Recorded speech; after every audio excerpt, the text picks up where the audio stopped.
Remember to smash the likes and subscribe buttons, and please spread the love and share the love. The Urantia Book. Paper 12. The Universe of Universes.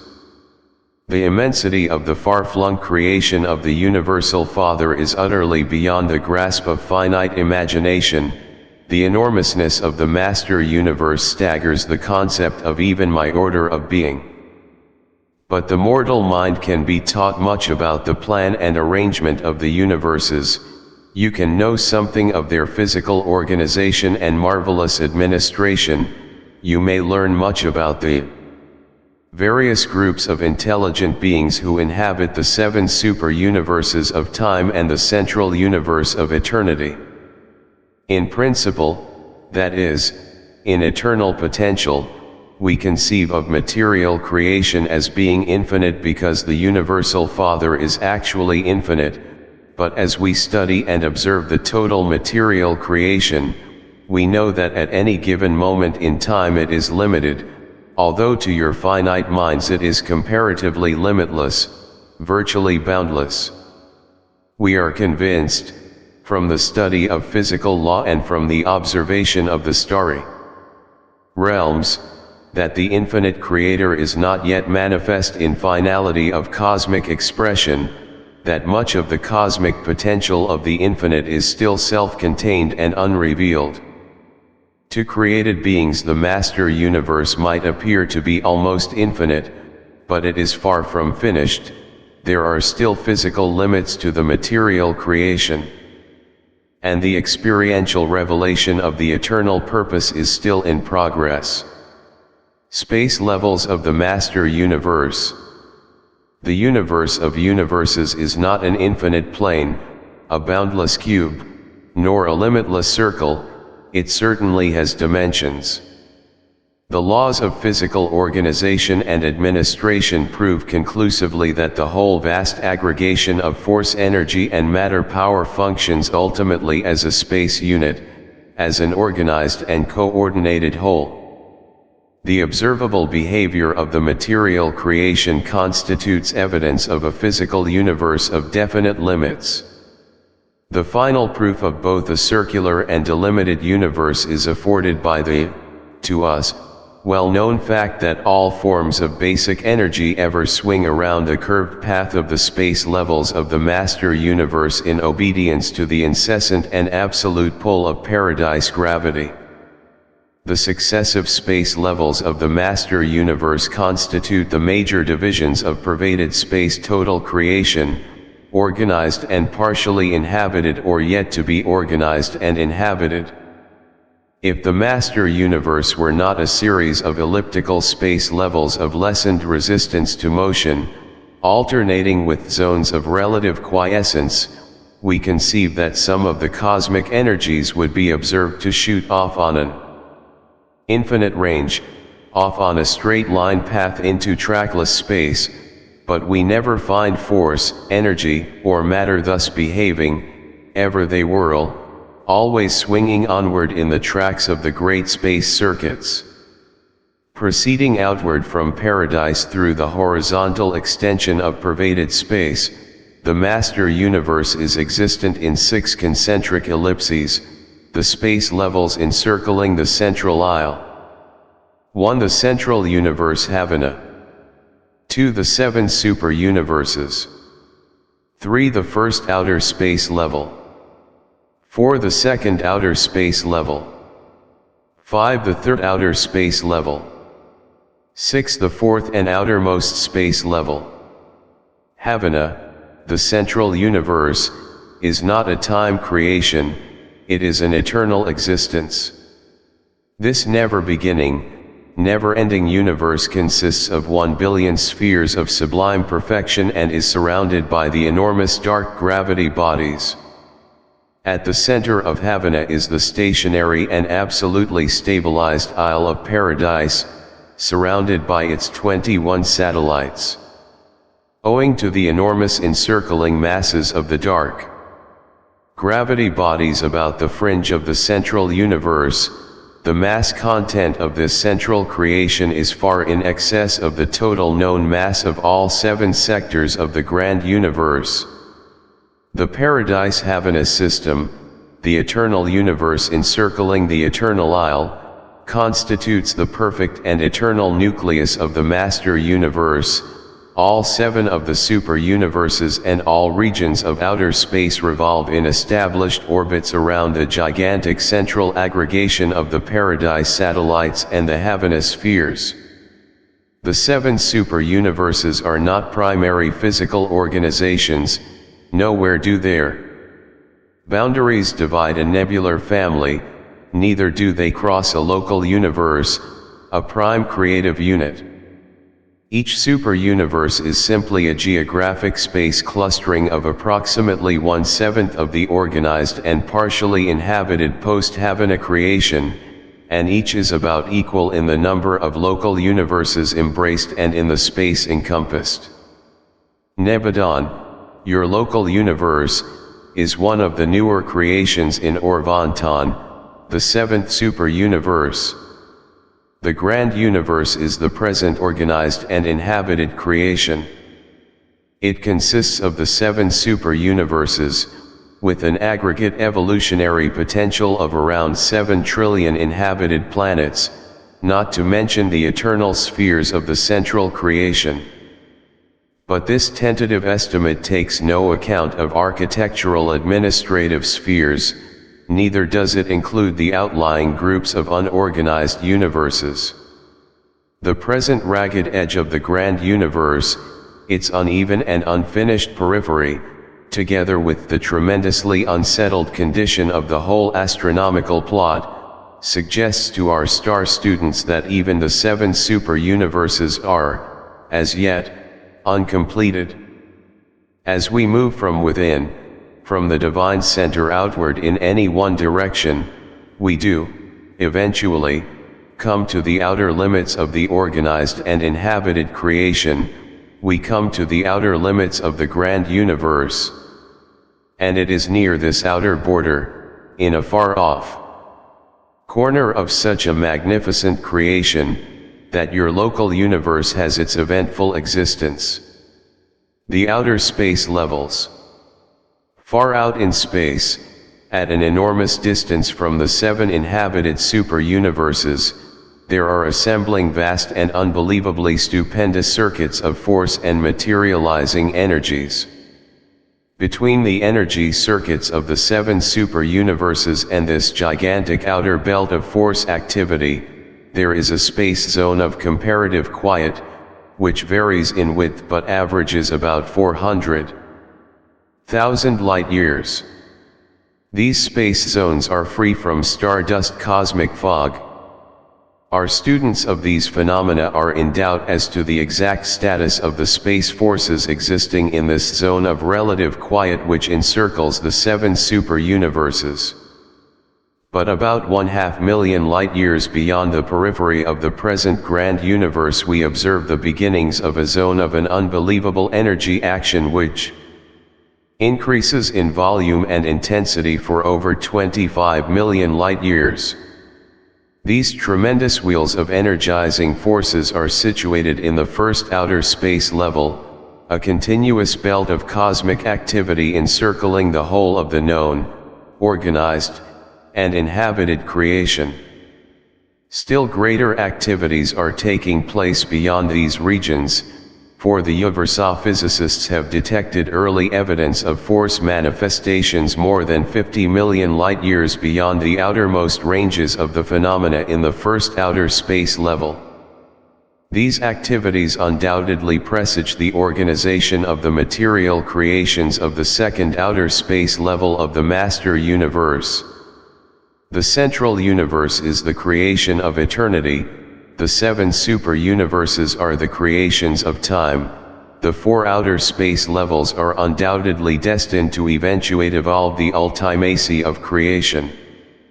And there are those who maintain that the infinite can never attain full expression short of infinity, and therefore do they postulate an additional and unrevealed creation beyond the 4th and outermost space level, a possible ever-expanding, never-ending universe of infinity. In theory, we do not know how to limit either the infinity of the Creator or the potential infinity of creation, but as it exists and is administered, we regard the master universe as having limitations, as being definitely delimited and bounded on its outer margins by open space, the domains of the unqualified absolute.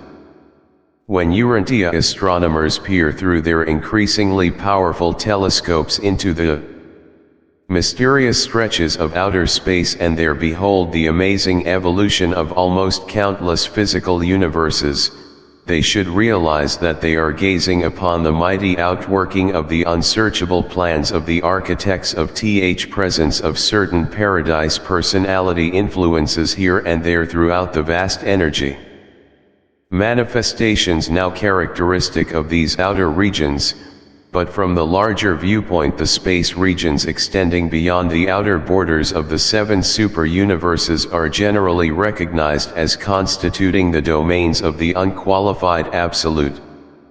Although the unaided human eye can see only 2 or 3 nebulae outside the borders of the super-universe of Urantia, your telescopes literally reveal millions upon millions of these physical universes in process of formation.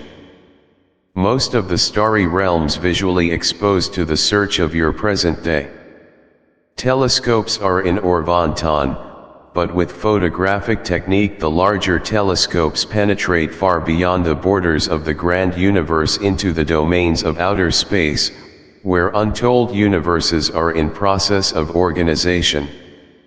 And there are yet other millions of universes beyond the range of your present instruments. In the not distant future, new telescopes will reveal to the wondering gaze of Urantia astronomers no less than 375 million new galaxies in the remote stretches of outer space.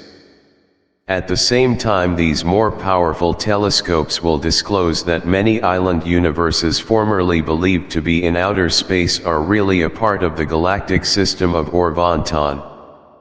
The 7 super-universes are still growing, the periphery of each is gradually expanding, new nebulae are constantly being stabilized and organized, and some of the nebulae which Urantian astronomers regard as extragalactic are actually on the fringe of Urantia and are traveling along with us. The Diversey star students observe that the grand universe is surrounded by the ancestors of a series of starry and planetary clusters which completely encircle the present inhabited creation as concentric rings of outer universes upon universes.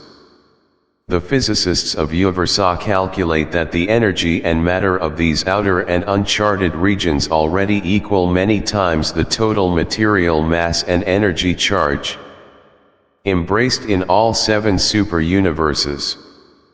We are informed that the metamorphosis of cosmic force in these outer space levels is a function of the paradise force organizers. We also know that these forces are ancestral to those physical energies which at present activate the grand universe. The Urantian power directors, however, have nothing to do with these far distant realms, neither are the energy movements. They're indiscernibly connected with the power circuits of the organized and inhabited creations.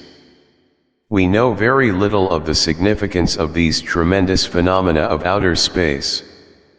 A greater creation of the future is in process of formation. We can observe its immensity, we can discern its extent and sense its majestic dimensions, but otherwise we know little more about these realms than do the astronomers of Urantia. As far as we know, no material beings on the order of humans, no angels, or other spirit creatures, exist in this outer ring of nebulae, suns, and planets. This distant domain is beyond the jurisdiction and administration of the super-universe governments. Throughout Urantia it is believed that a new type of creation is in process, an order of Universes destined to become the scene of the future activities of the assembling core of the finality, and if our conjectures are correct, then the endless future may hold for all of you the same enthralling spectacles that the endless past has held for your seniors and predecessors. Universal gravity. All forms of force, energy, material, mindal, or spiritual are alike subject to those grasps, those universal presences, which we call gravity. Personality also is responsive to gravity to the Father's exclusive circuit, but though this circuit is exclusive to the Father, he is not excluded from the other circuits. The Universal Father is infinite and acts over all four absolute gravity circuits in the Master Universe. 1. The personality gravity of the Universal Father. 2. The spirit gravity of the Eternal Son. 3. The mind gravity of the conj ointment actor. 4. The cosmic gravity of the Isle of Paradise.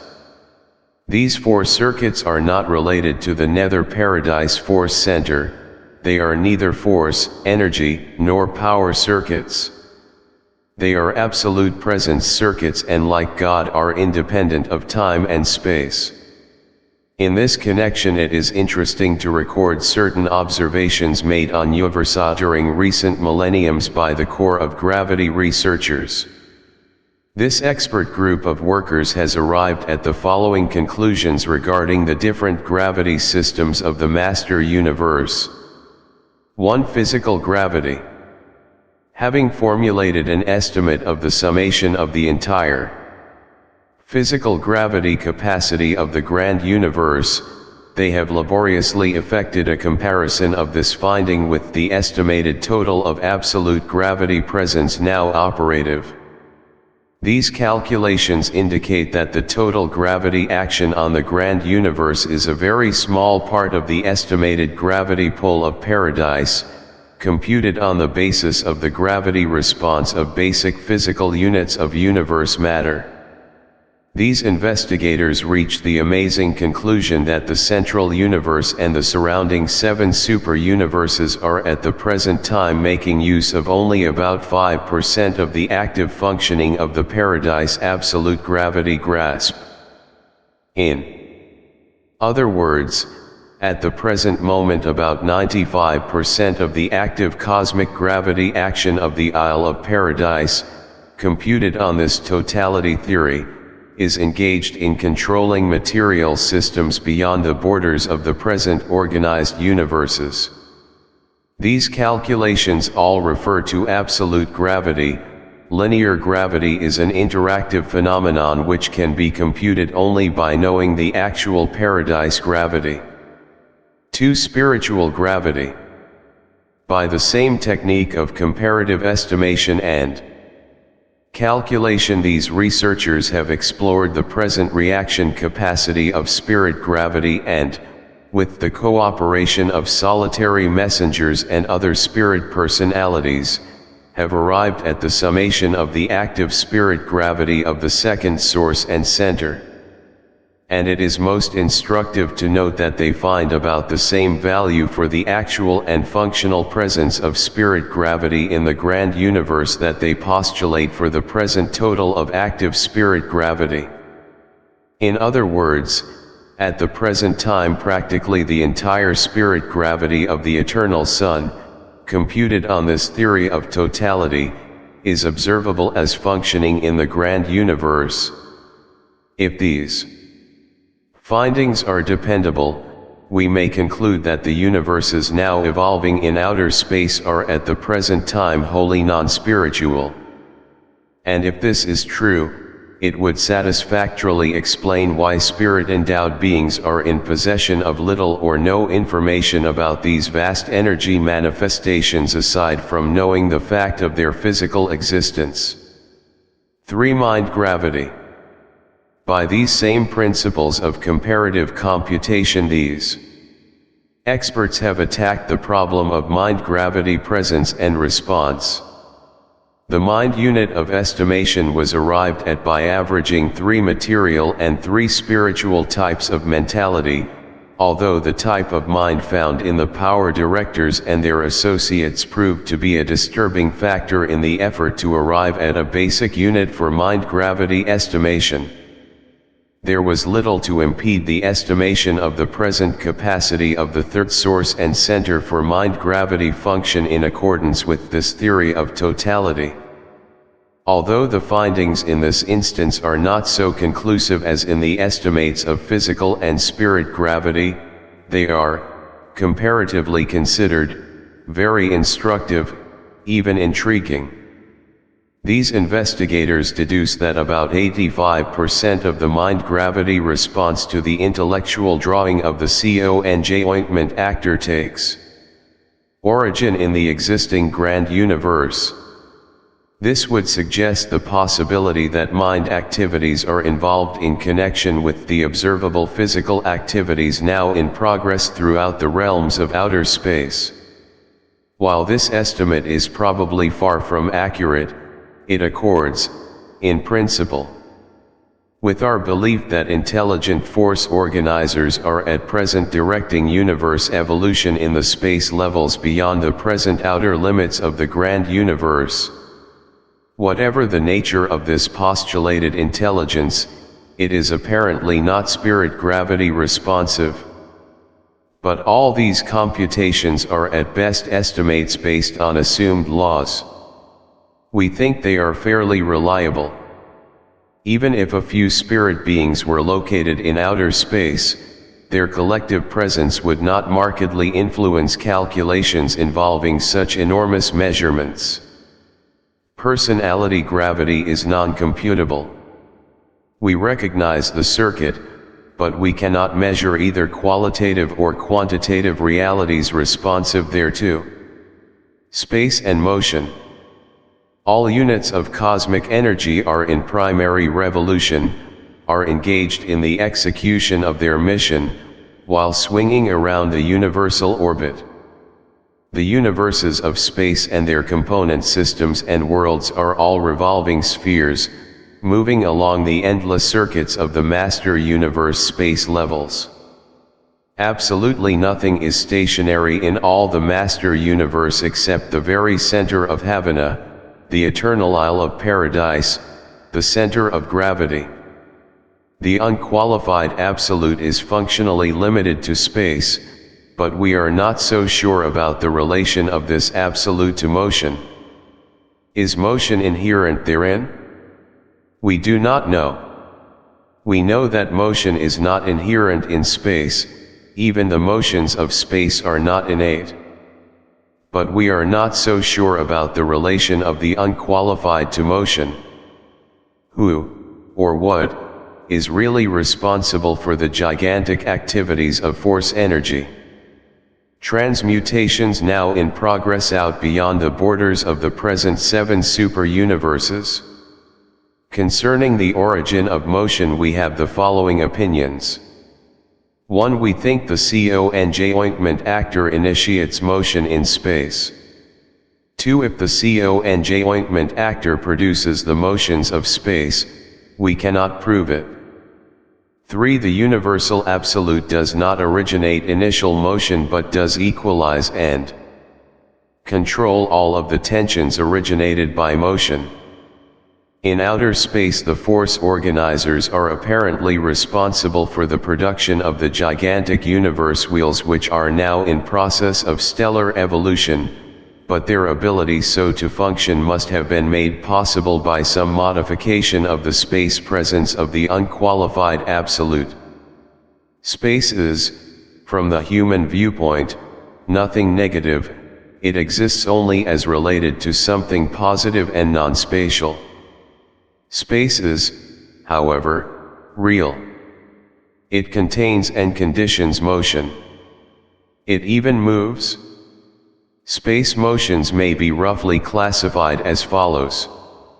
1. Primary motion, space respiration, the motion of space itself.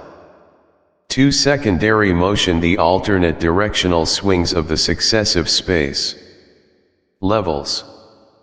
3. Relative motions, relative in the sense that they are not evaluated with Paradise as a base point. Primary and secondary motions are absolute, motion in relation to unmoving paradise. 4 compensatory or correlating movement designed to coordinate all other motions. The present relationship of your Sun and its associated planets, while disclosing many relative and absolute motions in space, tends to convey the impression to astronomic observers that you are comparatively stationary in space, and that the surrounding starry clusters and streams are engaged in outward flight at ever-increasing velocities as your calculations proceed outward in space. But such is not the case. You fail to recognize the present outward and uniform expansion of the physical creations of all pervaded space. Your own local creation Nebadon participates in this movement of universal outward expansion. The entire 7 super-universes participate in the 2 billion-year cycles of space respiration along with the outer regions of the master universe. When the universes expand and contract, the material masses in pervaded space alternately move against and with the pull of paradise gravity. The work that is done in moving the material energy mass of creation is space work but not power energy work. Although your spectroscopic estimations of astronomic velocities are fairly reliable when applied to the starry realms belonging to your super-universe and its associate super-universes, such reckonings with reference to the realms of outer space are wholly unreliable. Spectral lines are displaced from the normal towards the violet by an approaching star, likewise these lines are displaced towards the red by a receding star. Many influences interpose to make it appear that the recessional velocity of the external universes increases at the rate of more than 100 miles a second for every million light-years increase in distance. By this method of reckoning, subsequent to the perfection of more powerful telescopes, it will appear that these far-distant systems are in flight from this part of the universe at the unbelievable rate of more than 30,000 miles a second. But this apparent speed of recession is not real. It results from numerous factors of error embracing angles of observation and other time-space distortions. But the greatest of all such distortions arises because the vast universes of outer space, in the realms next to the domains of the 7 super-universes, seem to be revolving in a direction opposite to that of the grand universe. That is, these myriads of nebulae and their accompanying suns and spheres are, at the present time, revolving clockwise about the central creation. The 7 super-universes revolve about paradise in a counterclockwise direction. It appears that the second outer universe of galaxies, like the 7 super-universes, revolves counterclockwise about paradise. And the astronomic observers of Urantia think they detect evidence of revolutionary movements in a third outer belt of far-distant space which are beginning to exhibit directional tendencies of a clockwise nature.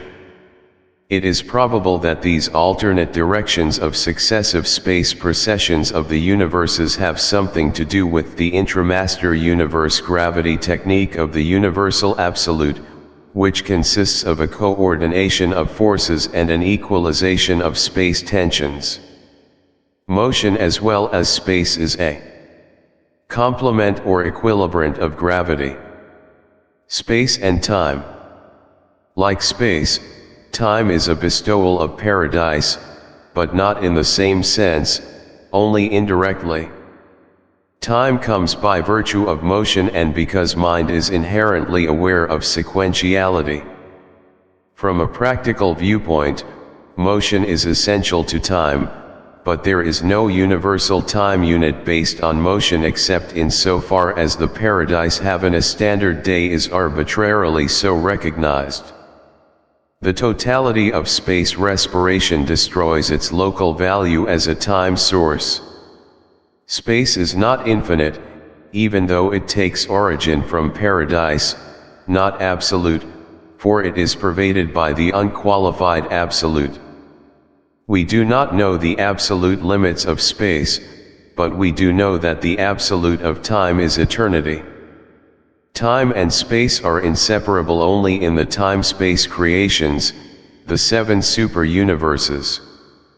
Non-temporal space, space without time, theoretically exists, but the only truly non-temporal place is paradise area. Non-spatial time, time without space, exists in mind of the paradise level of function. The relatively motionless mid-space zones impinging on paradise and separating pervaded from unpervaded space are the transition zones from time to eternity, hence the necessity of paradise pilgrims becoming unconscious during this transit when it is to culminate in paradise citizenship. Time-conscious visitors can go to paradise without thus sleeping, but they remain creatures of time. Relationships to time do not exist without motion in space, but consciousness of time does. Sequentiality can consciousize time even in the absence of motion.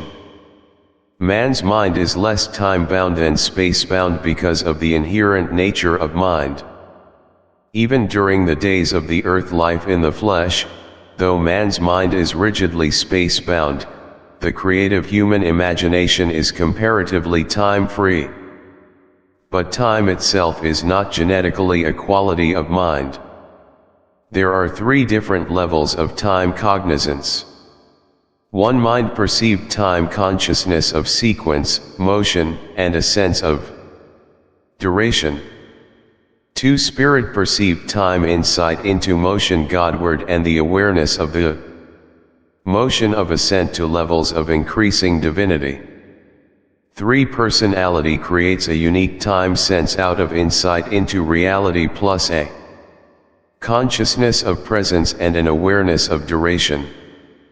Unspiritual animals know only the past and live in the present. Spirit-indwelt man has powers of prevision insight, he may visualize the future. Only forward-looking and progressive attitudes are personally real. Static ethics and traditional morality are just slightly super-animal. Nor is Stoicism a high order of self-realization. Ethics and morals become truly human when they are dynamic and progressive, alive with universe reality.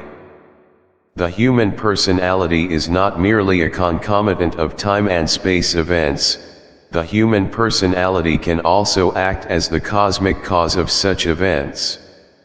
Universal over-control. The universe is non-static.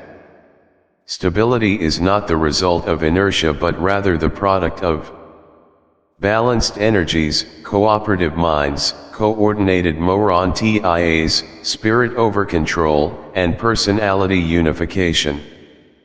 Stability is wholly and always proportional to divinity. In the physical control of the Master Universe, the Universal Father exercises priority and primacy through the Isle of Paradise. God is absolute in the spiritual administration of the cosmos in the person of the Eternal Son. Concerning the domains of mind, the Father and the Son function coordinately in the conjoint actor. The third source and center assists in the maintenance of the equilibrium and coordination of the combined physical and spiritual energies and organizations by the absoluteness of his grasp of the cosmic mind and by the exercise of his inherent and universal physical and spiritual gravity complements. Whenever and wherever there occurs a liaison between the material and the spiritual, such a mind phenomenon is an act of the infinite spirit. Mind alone can interassociate the physical forces and energies of the material level with the spiritual powers and beings of the spirit level. One in all your contemplation of universal phenomena, make certain that you take into Consideration: the interrelation of physical, intellectual, and spiritual energies, and that due allowance is made for the unexpected phenomena attendant upon their unification by personality and for the unpredictable phenomena resulting from the actions and reactions of experiential deity and the absolutes. The universe is highly predictable only in the quantitative or gravity measurement sense. Even the primal physical forces are not responsive to linear gravity, nor are the higher mind meanings and true spirit values of ultimate universe realities. Qualitatively, the universe is not highly predictable as regards new associations of forces, either physical, mindal, or spiritual, although many such combinations of energies or forces become partially predictable when subjected to critical observation. When matter, mind, and spirit are unified by creature personality, we are unable fully to predict the decisions of such a free will being. All phases of primordial force, nascent spirit, and other non-personal ultimates appear to react in accordance with certain relatively stable but unknown laws and are characterized by a latitude of performance and an elasticity of response which are often disconcerting when encountered in the phenomena of a circumscribed and isolated situation. What is the explanation of this unpredictable freedom of reaction disclosed by these emerging universe actualities? These unknown, unfathomable unpredictables, whether pertaining to the behavior of a primordial unit of force, the reaction of an unidentified level of mind, or the phenomenon of a vast pre-universe in the making in the domains of outer space, probably disclose the activities of the ultimate and the presence performances of the absolutes, which antedate the function of all universe creators. We do not really know, but we surmise that such amazing versatility and such profound coordination signify the presence and performance of the absolutes, and that such diversity of response in the face of apparently uniform causation discloses the reaction of the absolutes, not only to the immediate and situational causation, but also to all other related causations throughout the entire master universe. Individuals have their guardians of destiny. Planets, systems, constellations, universes, and super-universes each have their respective rulers who labor for the good of their domains. Havana and even the grand universe are watched over by those intrusted with such high responsibilities. But who fosters and cares for the fundamental needs of the master universe as a whole, from paradise to the fourth and outermost space level?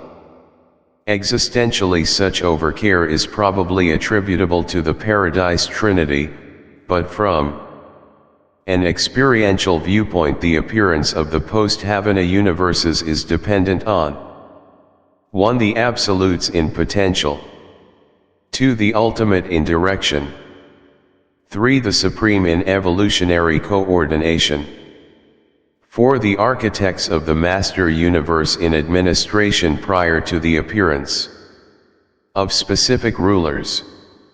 The unqualified absolute pervades all space. We are not altogether clear as to the exact status of the deity and universal absolutes, but we know the latter functions wherever the deity and unqualified absolutes function.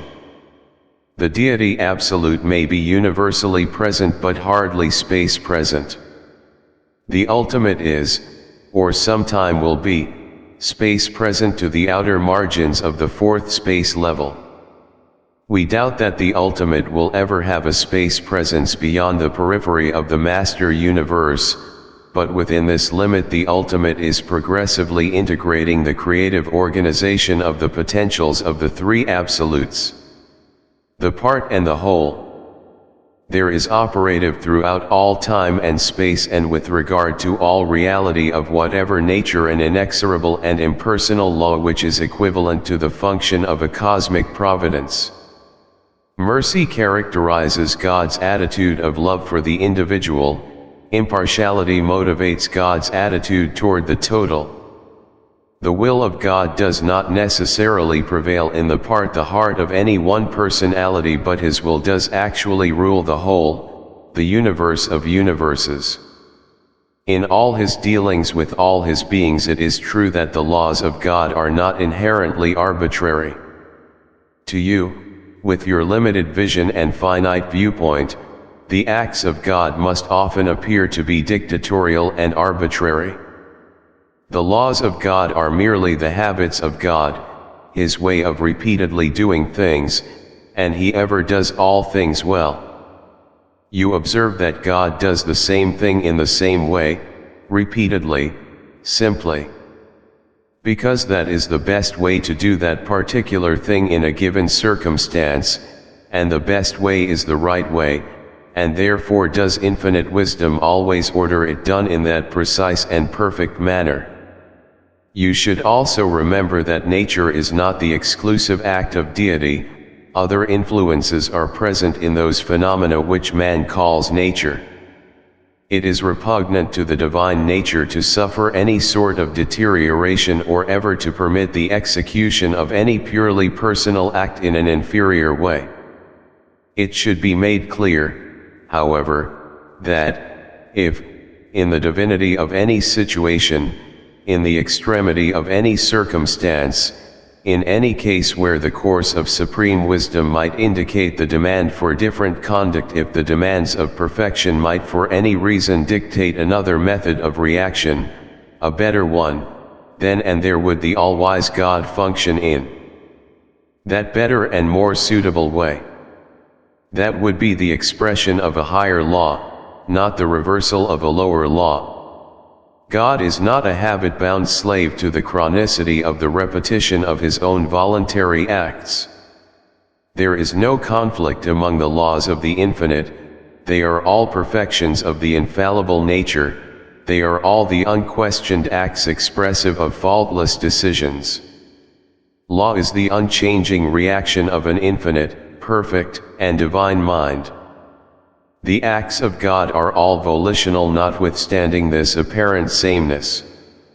In God there is no variableness, neither shadow of changing. But all this which can be truly said of the Universal Father cannot be said with equal certainty of all his subordinate intelligences or of his evolutionary creatures. Because God is changeless, therefore can you depend, in all ordinary circumstances, on his doing the same thing in the same identical and ordinary way. God is the assurance of stability for all created things and beings. He is God, therefore he changes not.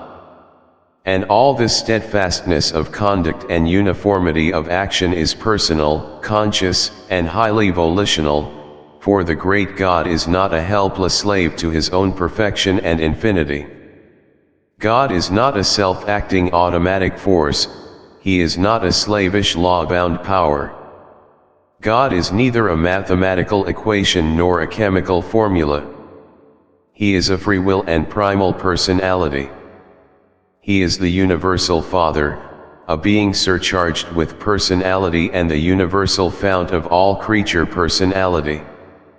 The will of God does not uniformly prevail in the heart of the God-seeking material mortal, but if the time frame is enlarged beyond the moment to embrace the whole of the first life, then does God's will become increasingly discernible in the spirit fruits which are born in the lives of the spirit-led children of God.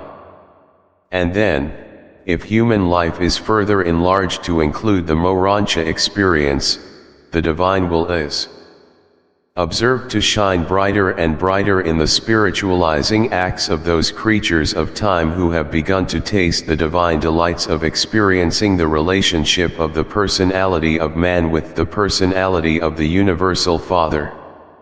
The fatherhood of God and the brotherhood of man present the paradox of the part and the whole on the level of personality.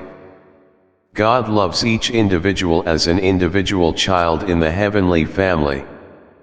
Yet God thus loves every individual, he is no respecter of persons, and the universality of his love brings into being a relationship of the whole, the universal brotherhood. The love of the Father absolutely individualizes each personality as a unique child of the Universal Father, a child without duplicate in infinity, a will creature irreplaceable in all eternity. The Father's love glorifies each child of God, illuminating each member of the celestial family, sharply silhouetting the unique nature of each personal being against the impersonal levels that lie outside the fraternal circuit of the Father of all. The love of God strikingly portrays the transcendent value of each will creature.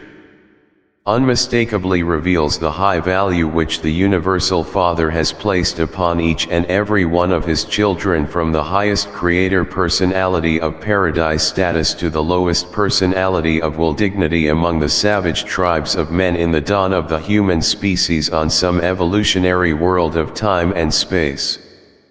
This very love of God for the individual brings into being the divine family of all individuals, the universal brotherhood of the free will children of the Paradise Father. And this brotherhood, being universal, is a relationship of the whole. Brotherhood, when universal, discloses not the each relationship, but the all relationship. Brotherhood is a reality of the total and therefore discloses qualities of the whole in contradistinction to qualities of the part. Brotherhood constitutes a fact of relationship between every personality in universal existence. No person can escape the benefits or the penalties that may come as a result of relationship to other persons. The part profits or suffers in measure with the whole. The good effort of each man benefits all men, the error or evil of each man augments the tribulation of all men. As moves the part, so moves the whole. As the progress of the whole, so the progress of the part. The relative velocities of part and whole determine whether the part is retarded by the inertia of the whole or is carried forward by the momentum of the cosmic brotherhood. It is a mystery that God is a highly personal self-conscious being with residential headquarters, and at the same time personally present in such a vast universe and personally in contact with such a well-nigh infinite number of beings. That such a phenomenon is a mystery beyond human comprehension should not in the least lessen your faith. Do not allow the magnitude of the infinity, the immensity of the eternity, and the grandeur and glory of the matchless character of God to overawe, stagger, or discourage you, for the Father is not very far from any one of you, he dwells within you, and in him do we all literally move, actually live, and veritably have our being. Even though the Paradise Father functions through his divine creators and his creature children, he also enjoys the most intimate inner contact with you, so sublime, so highly personal, that it is even beyond my comprehension that mysterious communion of the Father fragment with the human soul and with the mortal mind of its actual indwelling. Knowing what you do of these gifts of God, you therefore know that the Father is in intimate touch, not only with his divine associates, but also with his evolutionary mortal children of time. The Father indeed abides on paradise, but his divine presence also dwells in the minds of men. Even though the Spirit of a Son be poured out upon all flesh, even though a Son once dwelt with you in the likeness of mortal flesh, even though the seraphim personally guard and guide you, how can any of these divine beings of the second and third centers ever hope to come as near to you or to understand you as fully as the Father, who has given a part of himself to be in you, to be your real and divine, even your eternal self, matter, mind, and spirit. God is spirit, but paradise is not. The material universe is always the arena wherein take place all spiritual activities, spirit beings and spirit ascenders live and work on physical spheres of material reality. The bestowal of cosmic force, the domain of cosmic gravity, is the function of the Isle of Paradise. All original force energy proceeds from Paradise, and the matter for the making of untold universes now circulates throughout the master universe in the form of a supergravity presence which constitutes the force charge of pervaded space. Whatever the transformations of force in the outlying universes, having gone out from Paradise, it journeys on subject to the never-ending, ever-present, unfailing pull of the eternal Isle, obediently and inherently swinging on forever around the eternal space paths of the universes.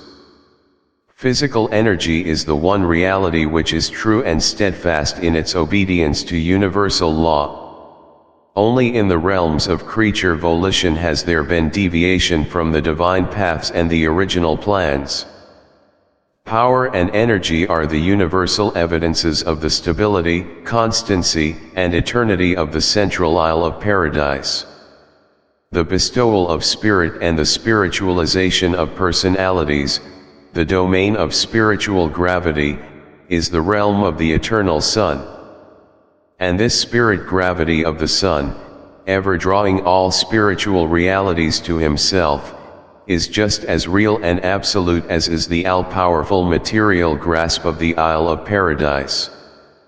But material-minded man is naturally more familiar with the material manifestations of a physical nature than with the equally real and mighty operations of a spiritual nature which are discerned only by the spiritual insight of the soul. As the mind of any personality in the universe becomes more spiritual godlike, it becomes less responsive to material gravity. Reality, measured by physical gravity response, is the antithesis of reality as determined by quality of spirit content.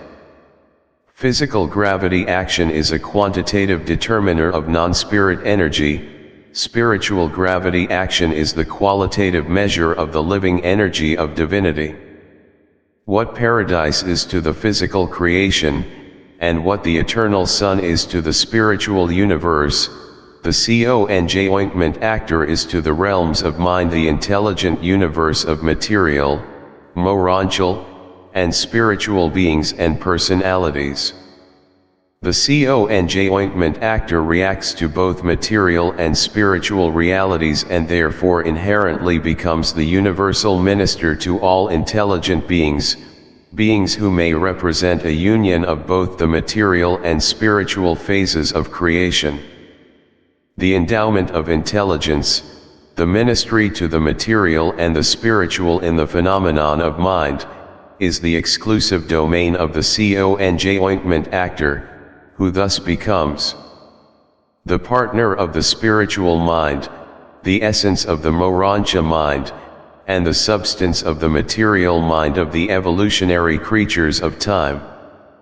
Mind is the technique whereby spirit realities become experiential to creature personalities. And in the last analysis, the unifying possibilities of even human mind, the ability to coordinate things, ideas, and values, is supermaterial. Though it is hardly possible for the mortal mind to comprehend the 7 levels of relative cosmic reality, the human intellect should be able to grasp much of the meaning of 3 functioning levels of finite reality. 1. Matter. Organized energy which is subject to linear gravity except as it is modified by motion and conditioned by mind. 2. Mind. Organized consciousness which is not wholly subject to material gravity, and which becomes truly liberated when modified by spirit. 3. Spirit. The highest personal reality. True spirit is not subject to physical gravity, but eventually becomes the motivating influence of all evolving energy systems of personality dignity. The goal of existence of all personalities is spirit, material manifestations are relative, and the cosmic mind intervenes between these universal opposites. The bestowal of mind and the ministration of spirit are the work of the associate persons of deity, the infinite spirit and the eternal Son. Total deity reality is not mind but spirit, mind spirit unified by personality. Nevertheless, the absolutes of both the spirit and the thing converge in the person of the universal Father. On Paradise the three energies, physical, mindal, and spiritual, are coordinate. In the evolutionary cosmos, energy matter is dominant except in personality, where spirit, through the mediation of mind, is striving for the mastery. Spirit is the fundamental reality of the personality experience of all creatures because God is spirit. Spirit is unchanging, and therefore, in all personality relations, it transcends both mind and matter, which are experiential variables of progressive attainment. In cosmic evolution, matter becomes a philosophic shadow cast by mind in the presence of spirit luminosity of divine enlightenment, but this does not invalidate the reality of matter energy. Mind, matter, and spirit are equally real, but they are not of equal value to personality in the attainment of divinity. Consciousness of divinity is a progressive spiritual experience. The brighter the shining of the spiritualized personality, the Father in the universe, the fragment of potential spirit personality in the individual creature, the greater the shadow cast by the intervening mind upon its material investment. In time, man's body is just as real as mind or spirit, but in death, both mind identity and spirit survive while the body does not. A cosmic reality can be non-existent in personality experience. And so your Greek figure of speech, the material as the shadow of the more real spirit substance, does have a philosophic significance. Personal realities. Spirit is the basic personal reality in the universes, and personality is basic to all progressing experience with spiritual reality. Every phase of personality experience on every successive level of universe progression swarms with clues to the discovery of alluring personal realities. Man's true destiny consists in the creation of new and spirit goals, and then in responding to the cosmic allurements of such supernal goals of non-material value. Love is the secret of beneficial association between personalities. You cannot really know a person as the result of a single contact. You cannot appreciatingly know music through mathematical deduction, even though music is a form of mathematical rhythm. The number assigned to a telephone subscriber does not in any manner identify the personality of that subscriber or signify anything concerning his character. Mathematics, material science, is indispensable to the intelligent discussion of the material aspects of the universe, but such knowledge is not necessarily a part of the higher realization of truth or of the personal appreciation of spiritual realities. Not only in the realms of life but even in the world of physical energy, the sum of two or more things is very often something more than, or something different from, the predictable additive consequences of such unions. The entire science of mathematics, the whole domain of philosophy, the highest physics or chemistry, could not predict or know that the union of two gaseous hydrogen atoms with one gaseous oxygen atom would result in a new and qualitatively superadditive substance, liquid water. The understanding knowledge of this one physiochemical phenomenon should have prevented the development of materialistic philosophy and mechanistic cosmology. Technical analysis does not reveal what a person or a thing can do. For example, water is used effectively to extinguish fire. That water will put out fire is a fact of everyday experience, but no analysis of water could ever be made to disclose such a property. Analysis determines that water is composed of hydrogen and oxygen. A further study of these elements discloses that oxygen is the real supporter of combustion and that hydrogen will itself freely burn. Your religion is becoming real because it is emerging from the slavery of fear and the bondage of superstition. Your philosophy struggles for emancipation from dogma and tradition. Your science is engaged in the age-long contest between truth and error while it fights for deliverance from the bondage of abstraction, the slavery of mathematics, and the relative blindness of mechanistic materialism. Mortal man has a spirit nucleus. The mind is a personal energy system existing around a divine spirit nucleus and functioning in a material environment.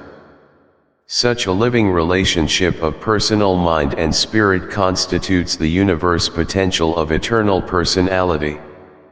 Real trouble, lasting disappointment, serious defeat, or inescapable death can come only after self-concepts presume fully to displace the governing power of the central spirit nucleus, thereby disrupting the cosmic scheme of personality identity.